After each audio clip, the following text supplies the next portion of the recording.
Hey there, happy Friday. I'm coming to you from a gorgeous rainy day, and I have a question, a two-part seller question that came in this week that I thought was a really good question, so I wanted to take a couple minutes and answer it.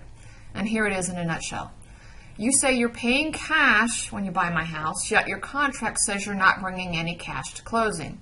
What gives? How do I know if I'm going to get paid? That's a really valid question because if you look at any standard contract, it looks something like this. It says the purchase price is $100,000, and then it's going to talk about amount coming from a lender, maybe from a bank, maybe from a private funder, but it's going to have some amount coming from a lender, and then cash needed to close. How much cash does the buyer need to bring to close this transaction? And if I am getting all of my money from my private lender, it's going to say I'm bringing zero cash to closing. And that's cash as it pertains to the purchase price of the house. This excludes any fees that I might need to pay the title company to record something or to wire something. Those fees are separate. This is just dealing with the purchase price of the house. Conversely, I might have a contract that looks like this. It says my purchase price is $100,000. That I'm getting a loan for $75,000 and cash to close needs to be $25,000. It all adds up to the purchase price. But let's go on. What is the cash to close? Well, we close at a title company here in the Kansas City metro area. Most real estate transactions are closed through a title company, which means all of the lender funds are wired into the title company.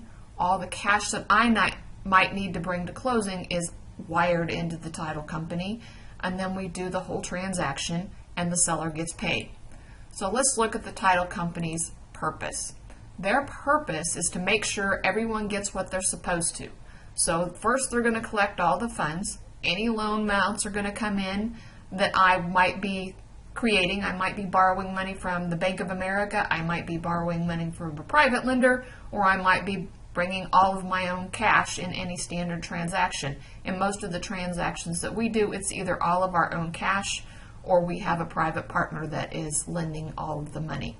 Next, the title company is going to go and do title work and see if there are any taxes to be paid. That might be real estate taxes, that might be income taxes, or anything that might be tied to the property like unpaid utility bills, or especially in Kansas City, Missouri, on some vacant properties that have been vacant for a while. The city might have went and boarded up a window. They might have, in one case, torn down a garage.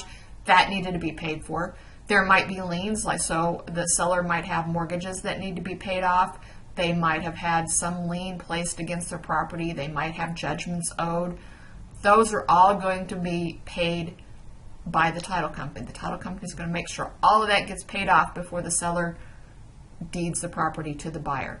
The next job of the title company is to make sure that all documents get signed and recorded. So they want to make sure that all of the liens get paid and any of those releases get filed. They also want to make sure that the deed gets transferred from the seller to the buyer.